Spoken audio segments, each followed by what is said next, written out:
ইসলামের পক্ষ থেকে আমি ওয়াহিদ ভূষণ আজকের অনুষ্ঠানে আপনাদের হোস্ট হিসেবে উপস্থিত আছি। আজকে আমাদের সঙ্গে আছেন অধ্যাপক জেফ্রি লিয়াং। তিনি কানসাস বিশ্ববিদ্যালয়ের গণিত বিভাগের অধ্যাপক এবং ১৯৮২ সাল থেকে একজন মুসলিম। বহু বছর ধরে তিনি অমুসলিমদের কাছে ইসলামের সত্যিকারের পরিচয় তুলে ধরার কাজে যুক্ত আছেন। আজকের আলোচনা শুরু করার আগে আমি বিশ্বজুড়ে সমস্ত মুসলিমদের অভিনন্দন জানাতে চাই, কারণ পবিত্র রমজান মাস আমাদের সামনে উপস্থিত হয়েছে। এই এক মাস মুসলিমরা ভোর থেকে সূর্যাস্ত পর্যন্ত রোজা রাখেন। এ সময় তারা খাবেন না, পান করবেন না, এমনকি ধূমপানও করবেন না। রোজার এই সময় আধ্যাত্মিক শুদ্ধতার মাধ্যমে আত্মাকে প্রশান্ত করার একটি বিশেষ সুযোগ। আজ অধ্যাপক লিয়াং প্রায় ৩০ মিনিট কথা বলবেন এবং এরপর আপনারা ফোন করে প্রশ্ন করতে পারবেন। তাই আপনারা প্রশ্নগুলো প্রস্তুত রাখুন।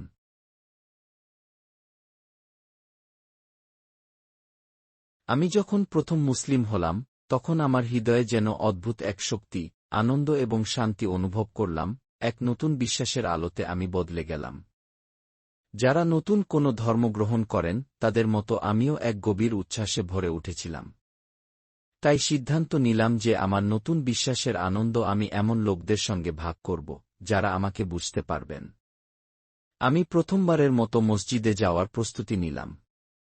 খুব মনোযোগ দিয়ে নিজেকে গুছিয়ে নিলাম, কেমন দেখাচ্ছে তা থেকে শুরু করে নামাজের প্রতিটি অংশ যেন ঠিকভাবে মনে থাকে, সবকিছু যত্ন করে ঠিক করলাম। মসজিদে যাওয়ার পথে মনে হচ্ছিল, এতদিন আমি গির্জায় গিয়েছি বহুবার, কিন্তু কখনো এমন অনুভূতি হয়নি। এবার যেন নতুন কিছুর দিকে এগোচ্ছি, পাশাপাশি উত্তেজনা, হালকা উদ্বেগ, কারণ সবই নতুন।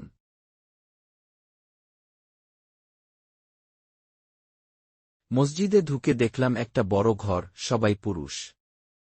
তারা পরস্পরকে দেখে হাসছে, মজা করছে, রাজনীতি সমাজ নিয়ে কথা বলছে।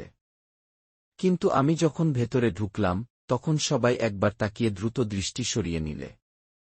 যেন আমি অদৃশ্য, অথবা আমার মধ্যে কোনো অদ্ভুত কিছু আছে। আমি পিছনের দিকে বসলাম, যাতে কাউকে অস্বস্তি না হয়। কিন্তু যত লোক ঢুকল, ততই বুঝলাম, সবাই যেন একে অন্যের পরিচিত, আর আমি যেন বাইরের একজন।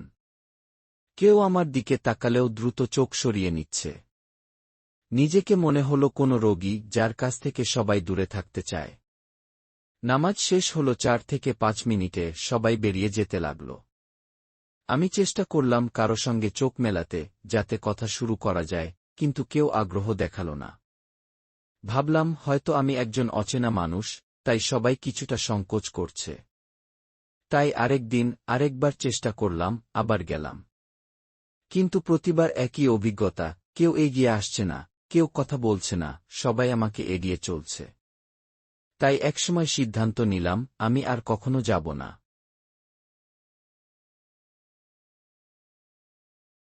এখন যে অভিজ্ঞতার কথা এতক্ষণ বললাম, এটা আসলে আমার অভিজ্ঞতা নয়। আমার মসজিদে প্রথম প্রবেশ ছিল সম্পূর্ণ ভিন্ন, ঠিক উল্টো। এই ঘটনাটি ক্যালিফোর্নিয়ার আমার এক মুসলিম নারী বন্ধুর। তিনি প্রায় ৫০ বছর বয়সে ইসলাম গ্রহণ করেন। বহু বছর ধরে তিনি বিবাহবিচ্ছিন্ন, তার ২ জন খ্রিস্টান সন্তান রয়েছে। তিনি কোরআন পড়ে নিশ্চিত হয়েছিলেন, এটা আল্লাহর বাণী এবং তিনি এ পথেই চলবেন। প্রশ্ন হল, ধর্মীয় দৃষ্টিকোণ থেকে এমন অভিজ্ঞতা কি হওয়া উচিত? মুসলিম সমাজে একজন নতুন মুসলিম নারী এসে যদি এমন অবহেলা পান, ধর্ম কি এটাই শেখায়? আজকের আলোচনায় আমি এই প্রশ্নটিই কেন্দ্র করে কথা বলব।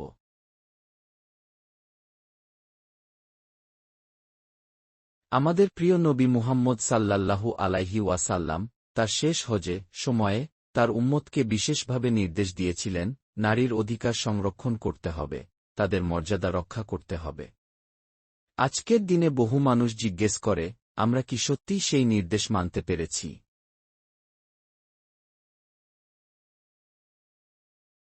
ইসলাম এমন একটি ধর্ম যা মানুষকে বলে, এই পৃথিবীর জীবন এবং আধ্যাত্মিক জীবন একে অপরের বিরোধী নয়, এগুলোকে একত্রে ভারসাম্যের সঙ্গে বহন করতে হবে।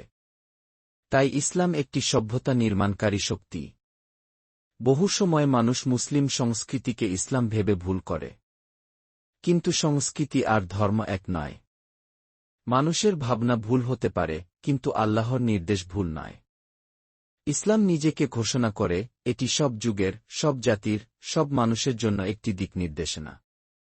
তাই ইসলাম কখনোই অতীতে ফিরে যাওয়ার আহ্বান নয়, পুরনো সংস্কৃতি পুনরাবৃত্তির নির্দেশ নয়। ইসলাম বলে, কোরআনের মূলনীতি ও নবীর সুস্পষ্ট নির্দেশের ভেতরে থেকে মানুষ তার বিবেক, যুক্তি ও জ্ঞান ব্যবহার করে পরিবর্তিত পৃথিবীর সমস্যার সমাধান করবে।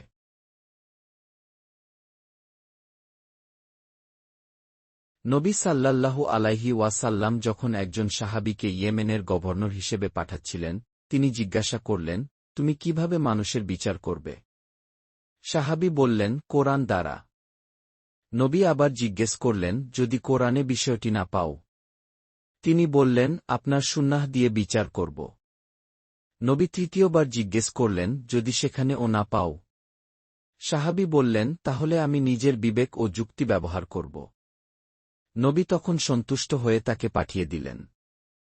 এই ঘটনাই শেখায়, মুসলমানের জীবনযাত্রার পথ, প্রথমে কোরআন, তারপর সুন্নাহ, তারপর আল্লাহ প্রদত্ত বুদ্ধি ও বিবেচনা।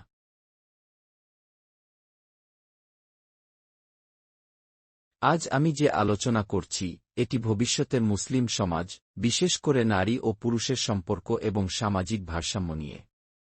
বিশেষ দৃষ্টি থাকবে পশ্চিমা দেশে বসবাসকারী মুসলিমদের প্রতি। আমি ইচ্ছাকৃতভাবে কোনো নির্দিষ্ট সংস্কৃতির ভুল বা সঠিক প্রযোগ নিয়ে আলোচনা করছি না। কারণ প্রতিটি সংস্কৃতি ভুল করতে পারে, পক্ষপাত থাকতে পারে। আমি কেবল কোরআন ও নবীর উদাহরণই আলোচনায় ব্যবহার করছি।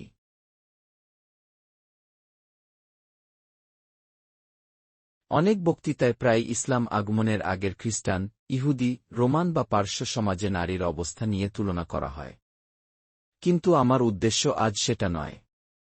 তবে এটুকু স্বীকার করতেই হয়, পশ্চিমা সমাজেও নারীরা বহু যুগ ধরে সংগ্রাম করেছে, এবং এখনও তারা পুরোপুরি মুক্ত নয়।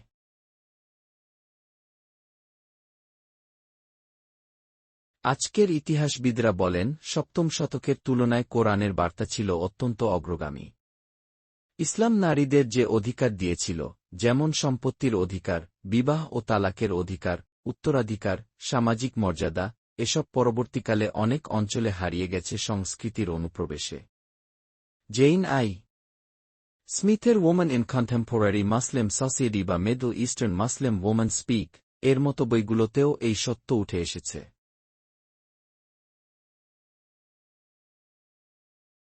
ইসলামের আগমনের সময় আরব উপদ্বীপ নারীর মর্যাদা রক্ষায় একটি উপযুক্ত ক্ষেত্র ছিল। ইসলাম আগেও আরব নারী অনেক দিক থেকে তুলনামূলকভাবে স্বাধীন ছিলেন।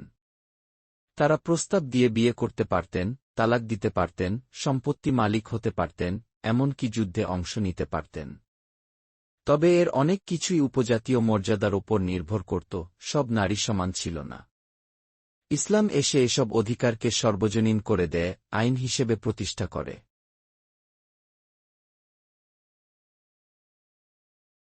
মানুষ প্রায়ই আমাকে জিজ্ঞেস করে, কোরআনে নারী, পুরুষের ভূমিকা কি? কিন্তু আমি বলি, কোরআনে নারী ও পুরুষকে আলাদা করে দেখার প্রশ্নই অনেক সময় আসে না। কোরআন মানুষকে মানুষ হিসেবে দেখে। ন্যায়, দায়িত্ব, তাকওয়া, এসব জিনিস নারী পুরুষের ওপর সমানভাবে প্রযোজ্য।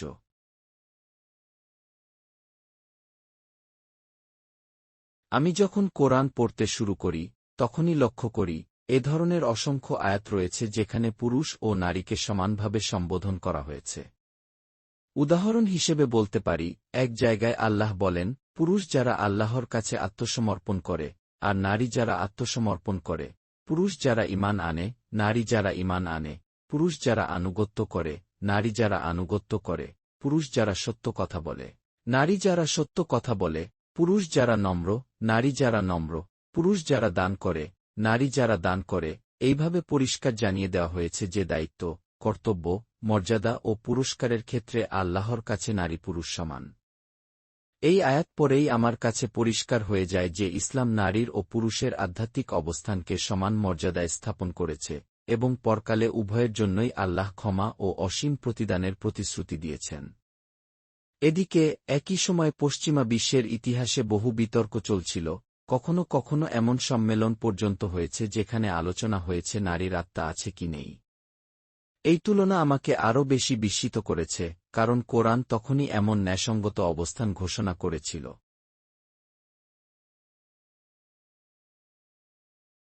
আমি লক্ষ্য করেছি, কোরআন যখন পুরুষদের কোনো নির্দেশ দেয়, প্রায় নারীদেরও একই নির্দেশ আরোপ করে। কখনো স্বাভাবিক জৈব পার্থক্যের কারণে সামান্য কিছু ভিন্নতা থাকে, কিন্তু বেশিরভাগ ক্ষেত্রেই আল্লাহ বলেন, হে মুমিনগণ, যা উভয়কেই সমানভাবে অন্তর্ভুক্ত করে। যেমন ২-৪ নম্বর সূরার ৩-০ আয়াতে বলা হয়েছে, তুমি মুমিন পুরুষদের বলো, তারা যেন দৃষ্টিকে সংযত রাখে এবং পবিত্রতা রক্ষা করে। এরপরই পরের আয়াতে নারীদেরও একই নির্দেশ দেওয়া হয়েছে, তুমি মুমিন নারীদের বলো, তারাও যেন দৃষ্টি সংযত রাখে এবং পবিত্রতা রক্ষা করে। যখন প্রথমবার আমি এই আয়াতগুলো পড়ি, তখন বিশেষভাবে লক্ষ্য করি যে মহানবী সাল্লাল্লাহু আলাইহি ওয়াসাল্লাম দৃষ্টি সংযম কি বলতে বুঝিয়েছেন, নারী বা পুরুষ কেউই একে অপরকে নিছক লালসার বস্তু হিসেবে দেখবে না। পশ্চিমা সমাজে তো দীর্ঘদিন ধরে প্রচলিত ছিল যে নারীদের আসলে তেমন যৌন আকাঙ্ক্ষা নেই, তাদের প্রায় অযৌন হিসেবে ভাবা হতো। অথচ কোরআন স্পষ্ট করে জানিয়ে দেয়, পুরুষ ও নারী উভয়ের মধ্যেই পরস্পরকে লালসার চোখে দেখানোর প্রবণতা আছে।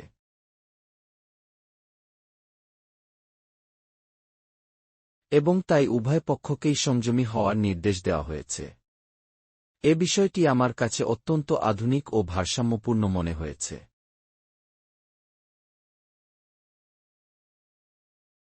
এমনকি নবী সাল্লাল্লাহু আলাইহি ওয়াসাল্লাম একবার পুরুষদের উদ্দেশ্যে বলেছিলেন, তোমাদের স্ত্রীরাও তোমাদের উপর যৌন অধিকার রাখে কি? অথচ পশ্চিমা সমালোচকেরা ইসলাম সম্পর্কে কথা বলার সময় প্রায়ই বলেন যে পুরুষের নাকি নারীর উপর যৌন অধিকার রয়েছে, কিন্তু নারীরও যে স্বামীর উপর অধিকার আছে, এটা তারা সাধারণত এড়িয়ে যান। ইসলাম এই ভারসাম্যকে খুব স্পষ্টভাবে তুলে ধরেছে।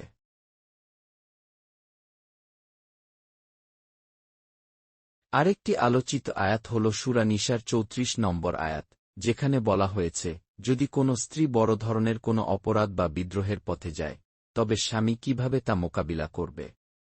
অনেকে ভুল করে এই আয়াতের বিদ্রোহ কি শব্দকে মনে করেন এটি নাকি স্বামীর অবাধ নির্দেশ অমান্য করার কথা বলে। কিন্তু আসলে তেমন নয়। কারণ একই সূরার ১২৮ নম্বর আয়াতে নারীদেরকেও একই ভাষায় নির্দেশ দেওয়া হয়েছে, যদি কোনো নারী তার স্বামীর পক্ষ থেকে বিদ্রোহের আশঙ্কা করে। অর্থাৎ বিদ্রোহ বলতে স্বামী স্ত্রীর কারো ধর্মীয় নীতি ভঙ্গ করা বা গুরুতর অপরাধের সম্ভাবনা বোঝানো হয়েছে, কোনো ব্যক্তিগত কর্তৃত্ব অবমাননা নয়। স্বামী স্ত্রী উভয়কেই আল্লাহ সমানভাবে বিষয়টি বিবেচনা করতে বলেছেন।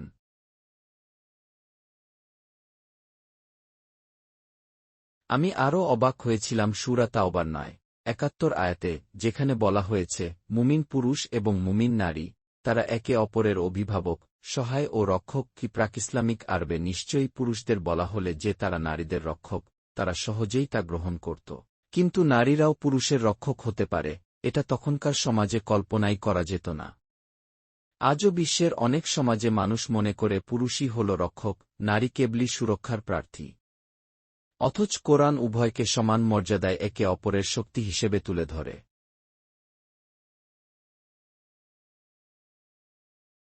এরপর আমি পড়ি, আল্লাহ বলেছেন, হে মানুষ, আমি তোমাদেরকে এক আত্মা থেকে সৃষ্টি করেছি এবং সেখান থেকে তার সঙ্গীকে সৃষ্টি করেছি। ওই আয়াতে কোথাও বলা হয়নি কে আগে বা পরে এসেছে, বরং জোর দেওয়া হয়েছে যে দুজনেই একই উৎস থেকে, একই রূহ বা আত্মিক সারবস্তু থেকে সৃষ্টি, অর্থাৎ আধ্যাত্মিক মর্যাদায় নারী ও পুরুষের কোনো পার্থক্য নেই।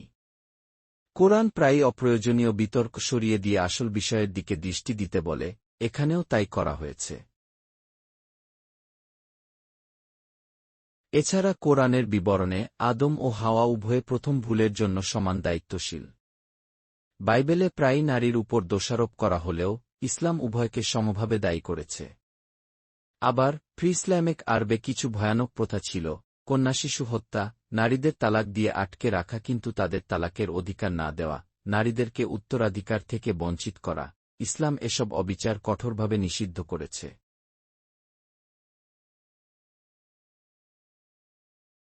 পিতামাতার সম্মান নিয়ে যখন কোরআন আলোচনা করে, তখনও বারবার প্রথমে মায়ের কষ্টকে তুলে ধরে।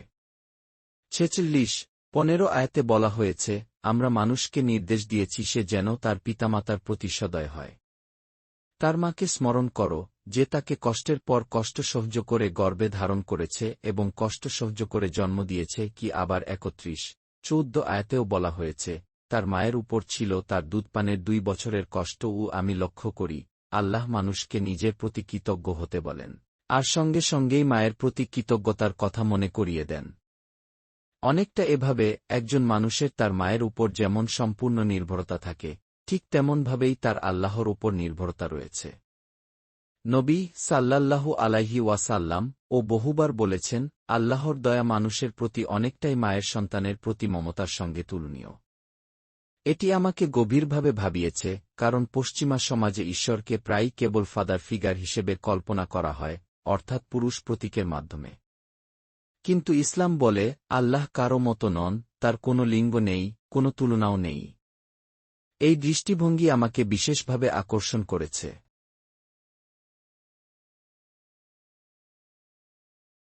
আমি লক্ষ্য করেছি, অনেক ক্ষেত্রে আল্লাহর সৃষ্টি প্রতি ভালোবাসাকে কখনো কখনো একটি মায়ের সন্তানদের প্রতি ভালোবাসার সঙ্গে তুলনা করা হয়েছে। প্রাথমিক ইসলামী পণ্ডিতদের মতে, নবীর সাল্লাল্লাহু আলাইহি ওয়াসাল্লাম জীবনভিত্তিক উদাহরণ অনুসারে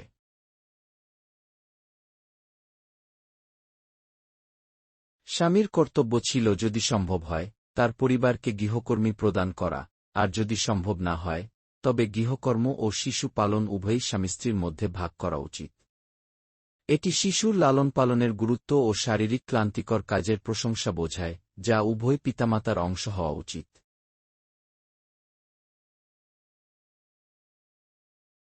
আমি যখন নবী সাল্লাল্লাহু আলাইহি ওয়াসাল্লাম এর স্ত্রী আয়েশা থেকে তার স্বামীর আচরণের কথা জানতে চাই, তিনি বলেছিলেন, তিনি তার স্ত্রীর জন্য গৃহকর্ম করতেন। অর্থাৎ নবী সাল্লাল্লাহু আলাইহি ওয়াসাল্লাম বাড়িতে নিজে গৃহকর্ম করতেন। আমি ভাবি, আজ কতজন আমেরিকায় এমনটা করে থাকি।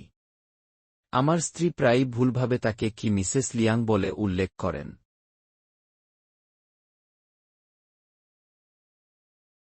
আমি বলি, এটি ভুল, কারণ মুসলিম নারীরা স্বামীর নাম গ্রহণ করেন না, বরং তাদের পারিবারিক নাম ধরে রাখেন। এর একটি কারণ হল, মুসলিম নারীরা তাদের অর্থনৈতিক স্বাধীনতা ও স্বায়ত্তশাসন বজায় রাখেন।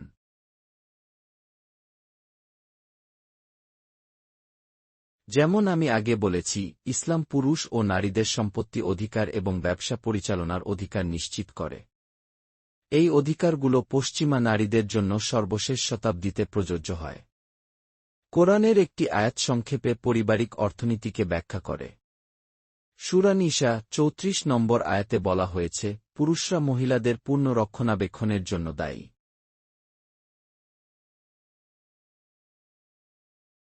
প্রকৃতপক্ষে এখানে ক্রিয়া শক্তিশালী আকারে ব্যবহার করা হয়েছে। ভাষাতত্ত্বীরা বলেন, এটি সবচেয়ে ভালোভাবে অনুবাদ করলে বোঝায়, পুরুষরা মহিলাদের পূর্ণ রক্ষণাবেক্ষণের জন্য দায়ী, কারণ আল্লাহ তার বরকত দিয়ে কারও উপর অন্যের চেয়ে বেশি সুবিধা দিয়েছেন, তাই তারা তাদের সম্পদ পরিবারে ব্যয় করেন।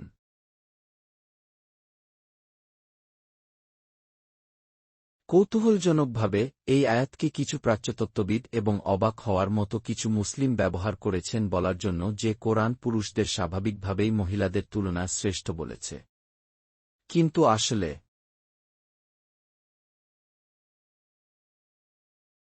এই আয়াত কেবল একটি পরিচিত ইসলামী বদ্ধপরিকর বিবাহ ব্যবস্থা বর্ণনা করে। বিবাহে পরিবারের অর্থনৈতিক সমস্ত দায়িত্ব স্বামীর।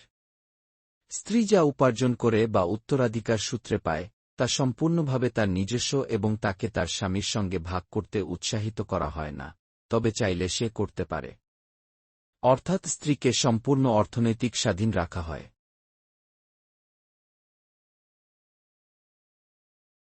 সত্য, নারী সাধারণত তার ভাইয়ের তুলনা উত্তরাধিকারের অর্ধাংশ পায়। উদাহরণস্বরূপ, যদি আমার পিতা মারা যান, আমি মুসলিম পরিবারে থাকলে আমার বোনের তুলনায় দ্বিগুণ উত্তরাধিকার পাব। পুরুষকে অবশ্যই তার অংশীদারি অর্থ স্ত্রী, পরিবার এবং বিশেষ করে দরিদ্র নারী আত্মীয়দের সঙ্গে ভাগ করতে হয়। তাই এই আয়াত পড়লে স্পষ্ট হয় যে কোনো লিঙ্গ অন্যের তুলনায় শ্রেষ্ঠ নয়। এটি আবার পরিবারের অর্থনীতির বিষয়।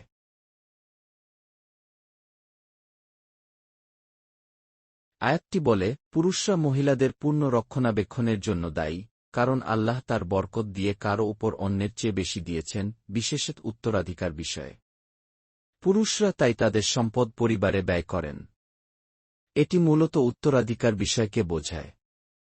30 সেকেন্ডের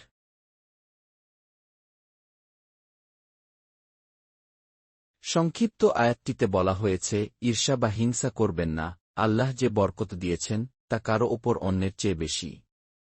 পরের আয়াতে ব্যাখ্যা করা হয়েছে কেন, কারণ পুরুষরা তাদের পরিবারের পূর্ণ যত্নে নিয়োজিত, আর নারী অর্থনৈতিকভাবে স্বাধীন থাকেন।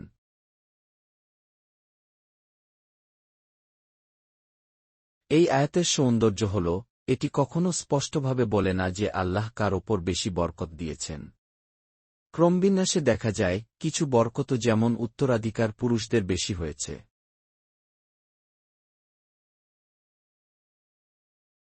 তবে অন্যদিকে অর্থনৈতিক স্বাধীনতার কারণে নারীদেরও বরকত বেশি হয়েছে। নবীর সাল্লাল্লাহু আলাইহি ওয়াসাল্লাম প্রাথমিক সাথীদের মধ্যে অনেকে মনে করতেন যে এই আয়াত নারীদের জন্য অর্থনৈতিকভাবে সুবিধাজনক। কোরআন উভয় লিঙ্গকে বোঝায় যে তারা একে অপরের তুলনায় ঈর্ষা বা হিংসা অনুভব করবে না, কারণ সমস্ত বিষয় চূড়ান্তভাবে সমতা বজায় রাখে।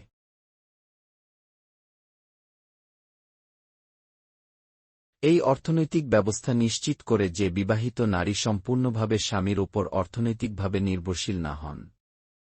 বিবাহবিচ্ছেদ বা স্বামীর মৃত্যু হলে তার আর্থিক নিরাপত্তা রক্ষা হয়। ইসলাম শারীরিক ও আধ্যাত্মিক জীবনের উদ্দেশ্য একীকৃত করার উপর জোর দেয়। তাই আশ্চর্যজনক নয় যে এই ধর্ম পুরুষ ও নারীর উভয়কেই মুসলিম সমাজের রাজনৈতিক জীবনে অংশগ্রহণে উৎসাহিত করে।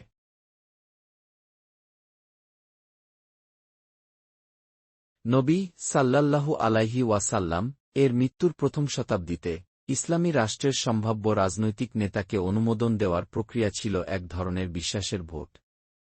প্রার্থী কি শব্দটি পশ্চিমা প্রার্থীর মতো নয়, তারা শিশু চুম্বন করে বা প্রচারণা চালায় না। আরবি শব্দটি এই কাজকে বোঝায়। উদাহরণস্বরূপ মুহাম্মদের সাল্লাল্লাহু আলাইহি ওয়াসাল্লাম